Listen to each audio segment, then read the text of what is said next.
반갑습니다. 10학년 학생 여러분. 지금 여러분들과 함께 새로운 단원을 이제 학습을 하려고 합니다. 이번에 학습하는 내용은 세 번째 대단원 도형의 방정식입니다. 총 4개의 중단원으로 구성이 되어 있는데 첫 번째 평면의 좌표까지 해서 이번 기말고사를 시험 보려고 합니다. 자, 총 앞으로 3시간 동안 수업을 진행을 할 예정이고요. 먼저 오늘은 첫 번째 두 점 사이의 거리에 대해서 배우도록 하겠습니다. 자, 이번 단원을 학습하기에 앞서 전 학년도에 어떤 내용들을 배웠는지를 좀 보도록 할게요. 98페이지 준비학습 부분을 보도록 하겠습니다. 오른쪽 그림에서 LMN이 서로 평행한 직선이에요. X값이 얼마냐고 물었습니다. 삼각형에서 닮음을 이용하는 문제인데 지금 비율이 왼쪽과 오른쪽 변의 길이가 4대 3의 비율을 갖습니다. 따라서 x 더하기 4와 3 더하기 6, 9도 똑같은 비율을 가져야 해요. 그래서 예전에 어떻게 배웠었는가 하면 4대 3은 x 대 6의 비율을 갖는다. 이렇게 바꿔서도 문제를 풀었었습니다. 내항 길이의 곱, 외항 길이의 곱이 같아야 하죠. 그래서 3x가 24가 되어야 하기 때문에 x의 값은 8이 되었다. 자, 이렇게 배웠던 기억이 있을 겁니다. 자, 다음 두 번째는 직각삼각형에서 두 변의 길이가 주어졌을 때 나머지 한 변의 길이를 찾는 거예요. 피타고라스 정리라고 보통 이야기를 하죠. 빗변의 제곱은 나머지 두 변 길이 제곱의 합과 같습니다. x제곱은 25와 25와 9의 합이기 때문에 이 조건을 만족하는 x의 값은 루트 34입니다. 두 번째는 피타고라스 정리를 만족하는 정수의 비율, 많이 알고 있는 것 있죠. 예를 들어서 3대 4대 5의 비율을 갖는 경우도 있었고요. 이것 이외에도 지금 그림에서 보는 것처럼 5대 12대 13의 비율을 갖는 경우도 있습니다. 이것 말고 7대 15대 17도 역시 피타고라스 정리를 만족하는 숫자들이죠. 이런 정수들의 경우는 아마 시험에서 자주 등장을 했기 때문에 아마 작년에 많이 봤던 것으로 기억을 합니다. 자, 두 번째는 x값이 5입니다. 이 두 가지 내용을 토대로 해서 두 점 사이의 거리를 구하는데 가장 많이 사용이 되는 것이 지금 보이는 이 두 번째예요. 피타고라스 정리를 이용해서 두 점 사이, 평면에서의 두 점 사이의 거리를 구하는 것이 현재로서는 목적이다. 이렇게 보시면 될 것 같습니다. 자, 다음 페이지로 넘어갑니다. 두 점 사이의 거리를 어떻게 구하느냐에 대하여 개념 열기 부분을 보도록 하겠습니다. 오른쪽 그림은 제주도 지도를 모는 종이 위에 나타낸 것이고요. 모는 종이 한 칸의 길이가 실제 길이가 10km일 때 애월항과 성산 일출봉 사이의 거리가 얼마인지를 물었어요. 지금 둘의 가로쪽 방향으로 떨어진 칸의 개수가 하나, 둘, 셋, 넷, 다섯, 6칸이기 때문에 이 둘의 차이는 6 곱하기 10km라고 볼 수 있겠죠. 자, 지금은 한 직선 위에 놓여 있기 때문에 쉽게 계산을 할 수 있습니다. 우리가 앞서서 그 거리를 구하는 기호를 하나 배운 적이 있어요. 그것 보통 절대값 기호라고 이름을 붙였죠. 이 절대값 기호를 가지고 찾아낼 때는 큰 값에서 작은 값을 뺀 것이다. 이렇게 해석을 하면 됩니다. 절대값 x2-x1이나 절대값 x1-x2나 똑같습니다. 두 점 사이의 거리를 의미하는 것이기 때문에 항상 0보다 크거나 같게 나타나야 한다는 것. 자, 이건 이미 잘 알고 있을 거라고 생각을 합니다. 문제 1번 두 점 사이의 거리를 구하십시오 하는 문제 있죠. 이건 쉽게 구할 수 있을 것 같아요. 수직선 위에 나타내서 한번 표현을 해보도록 하겠습니다. A는 3, B는 9의 위치에 있어요. 3과 9 떨어진 거리가 3에서부터 9까지 거리를 측정하더라도 아니면 9에서부터 3까지 거리를 측정하더라도 둘 떨어진 거리는 6입니다. 따라서 두 번째 문제도 A와 B 사이의 거리는 2와 마이너스 3 사이 큰 값에서 작은 값을 뺀다. 이렇게 해석하게 되면 바로 5라고도 찾을 수는 있겠죠. 자, 1번 문제는 쉬워서 그냥 바로 넘어가게 되겠습니다.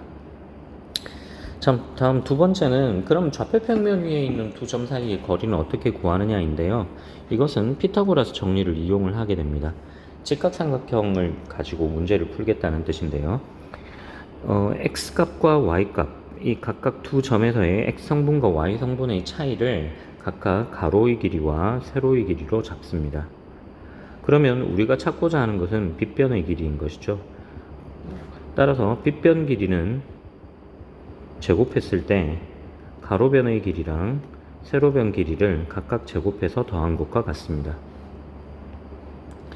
자, 그렇기 때문에 이 둘의 거리를 따로따로 절대값 x2-x1, 절대값 y2-y1으로 고치고요. 우리가 찾는 것은 이 값에 대해서 양수인 제곱근을 취한 것, 이렇게 해석하면 될 것 같아요.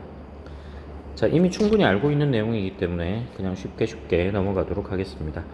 100페이지 상단부에 보면 지금 평면에서의 두 점 사이의 거리를 구하는 식을 만들어 뒀는데 그냥 쉽게 피타고라스 정리를 이용한다, 이렇게 기억하시면 될 것 같아요.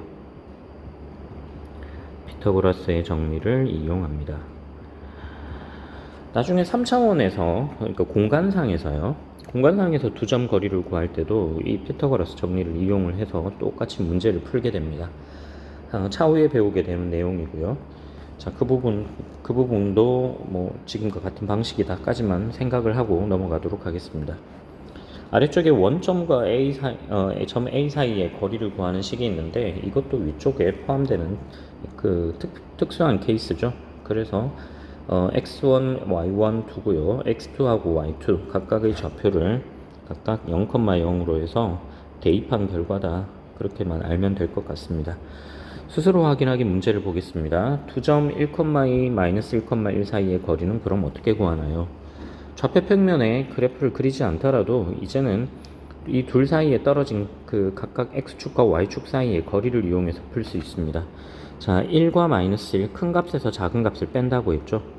근데 지금은 이제 순서를 바꿔두기는 했습니다. 뭐 제곱하면 어차피 똑같으니까 뭐 상관은 없습니다. 첫 번째 네모 안에 들어갈 숫자는 1이에요. 자, 두 번째는 2와 1 사이의 거리입니다. 2-1로 써도 되고 지금처럼 1-2로 써도 되는데 보통은 큰 숫자에서 작은 숫자로 쓴다고 생각하는 것이 더 좋아요. 그래서 지금 이 표기보다는 이렇게 나타냅시다. 1과 -1 사이의 거리, 1에서부터 -1까지의 거리 제곱 더하기 2에서 1까지 거리 제곱으로 생각을 하는 게 더 좋을 것 같아요. 자, 이걸 참고로 해서 문제 2번은 여러분들이 풀어보시기 바랍니다. 자, 다음은 예제 1번입니다. 예제 1번은 세 점 좌표를 주고요. 이 세 점을 이어서 만든 삼각형 ABC가 어떤 삼각형이냐고 물었습니다. 지금까지 몇 번 강조를 했었는데 삼각형을 구성하는 6가지의 요소가 있어요. 이게 세 변과 세 각이에요. 자, 각을 이용하려면 기본적으로 삼각비를 이용해야 되는데 지금은 삼각비가 아니고 점과 점 사이의 거리를 이용을 해서 문제를 풀려고 합니다. 자, 세 변, 여기서는 이제 세 변의 길이를 이용한다, 이렇게 보면 되겠죠. 자, 그래서 각각 A와 B 사이의 거리, B와 C 사이의 거리, A와 C 사이의 거리를 각각 구하게 됩니다. 자, A와 B 사이의 거리는 보면 X성분은 5와 -3이니까 떨어진 거리가 8만큼이에요. 자, 루트 8제곱 더하기 4와 2 사이의 거리, Y축 방향으로는 2만큼 떨어져 있죠. 그래서 얻어진 값이 루트 68입니다. B와 C 사이의 거리는 -3과 6 사이 거리, 이번에는 9만큼 차이가 나니까 9제곱이 되고요. 2와 0 사이의 거리 2만큼 떨어져 있죠. 그래서 이번에는 루트 85가 됩니다. 점 A와 점 C를 보면 X성분은 6과 5, 1만큼 떨어져 있고요. Y성분은 4와 0, 4만큼 떨어져 있습니다. 따라서 이번에는 루트 17로 표현이 되거든요. 그러면 이 BC의 거리랑 AB의 거리랑 AC의 거리는 다음과 같은 피타고라스 정리를 만족하게 됩니다. 따라서 알 수 있는 사실은, 자, 이걸 그림으로 나타냈을 때 점 A를 포함하는 각이 각 A가 되는 것이죠. 그래서 각 A가 90도인 직각삼각형이다, 이렇게 표현을 할 수가 있습니다. 참고 삼아서 그림을 하나를 더 보도록 할게요. 원이 있습니다. 원의 지름이 있고요. 지름의 양 끝점과 원 위에 놓여 있는 지름의 양 끝점이 아닌 또 다른 한 점을 잡아서 연결하게 되면 이때 새로 잡은 점과 나머지 두 점을 이어서 얻어진 이 각은 90도가 됩니다.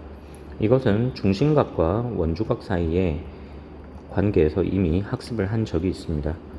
그렇다면 만약에 원의 내부에 점을 찍어서 지름의 양 끝점과 연결했을 때는 어떤 삼각형이 되는가 하면 이번에는 이건 둔각삼각형이 되게 되거든요. 원 외부의 점을 찍고 연결을 하게 되면 지름의 양 끝점과 연결을 하게 되면 이번에는 90도보다 작아집니다. 이번에는 예각삼각형이 됩니다. 그래서 피타고라스 정리를 만족하는 식 등호가 성립하는 경우도 있고요. 더 큰 경우, 작은 경우 이 각각이 만약에 더 크다면, 더 작다면으로 나타난다면 이것이 모두 다 둔각삼각형과 직각삼각형으로 표현되는 방식이다. 이렇게 기억해 두면 좋을 것 같습니다. 아래에 보이는 문제 3번도 여러분들이 직접 풀어보시기 바랍니다. 다음 페이지로 넘어가겠습니다. 자, 다음 페이지 예제 2번입니다. 보통 점 A와 점 B 두 점을 주고요. 같은 거리에 있는 X축 위쪽의 점을 구하십시오. Y축 위쪽에 있는 점을 구하십시오 하는 문제들이 자주 등장을 하게 됩니다. X축 위쪽에 있는 점 P의 좌표를 구하세요. X축 위에 있는 점의 특징은 X 성분은 무언가가 있어요. 지금은 이제 A라고 X 성분을 뒀고요. Y 성분은 모두 다 0입니다. X축 위쪽에 있는 점들이기 때문에. 그러면 여기서 만족할 수 있는 식은 같은 거리에 있다를 이용을 해야겠죠. A부터 P까지 거리랑 B부터 P까지 거리가 같습니다. 따라서 이것을 제곱한 결과도 모두 다 같게 되겠죠. 그러면 점 A와 점 P 거리의 제곱은 앞서 피타고라스 정리를 이용을 해서 X축상 떨어진 거리, Y축상에서 떨어진 거리 제곱의 합과 같다고 표현을 했기 때문에 자, 이제는 주어진 좌표를 가지고 이 거리로 표현을 해보도록 하겠습니다. A부터 마이너스 1까지 거리예요. 그래서 A 마이너스 1이니까 A 플러스 1. 그 다음 0과 1 사이의 거리니까 1이 됩니다. 그래서 뒤쪽은 1제곱이 되고요. BP의 경우는 선분 BP는 A부터 5까지 X축 방향으로 떨어진 거리, 그 다음 5부터 0까지 5만큼 떨어져 있죠. 자, 이걸 제곱을 해서 식을 쓰면 아래와 같이 표현이 되게 됩니다. 이제 모두 다 전개를 하고요. 자, 왼쪽을 전개하겠습니다. A제곱 2A 1이 있는데 뒤쪽 상수항 또 1만큼 있어서 2가 되고요. 오른쪽의 경우는 A제곱 마이너스 10A 앞부분에서 상수항이 25, 뒤쪽이 25, 그래서 50이 됩니다. 그랬더니 좌우변의 A제곱항만큼은 소구가 되고요. 왼쪽 2A, 오른쪽 마이너스 10A, 오른쪽으로 이항해서 12A가 되고요. 2를 오른쪽으로 이항을 하게 되면 50에서 2를 뺀 값 48이 됩니다. 따라서 이 경우는 A가 4가 되는 결과를 얻어내게 되는 것이죠. A가 4이기 때문에 점 P의 좌표가 4,0이 됩니다. 자, 그림을 보면요. 점 A에서 X축 방향으로 내린 수선의 발, 여기 수선의 발의 좌표를 C라고 하면 삼각형 ACP와 그 다음 점 B에서부터 X축 방향으로 내린 수선의 발을 점 D라고 하면 삼각형 PDB는 서로 합동인 걸 알 수 있겠죠. 자, 이렇게 이제 합동을 이용해서 나중에 문제를 풀 수도 있긴 있습니다. 문제 4번과 문제 5번 같은 의미로 지금 금방 해석했던 방식으로 문제를 풀어보기 바래요. 특히나 문제 5번 같은 경우에는 이전에 중학교 과정에서 한 번쯤은 다뤘던 적이 있을 겁니다. 그 부분에 대한 증명이라고 봐도 좋고요. 자, 오늘은 이 정도까지 해서 수업을 마치도록 하겠습니다. 다음 시간에는 선분의 내분점과 외분점에 대해서 배우게 되는데 그 단원은 2시간으로 나눠서 수업을 진행할게요. 다음 시간에 만납시다. 오늘도 수고 많았습니다.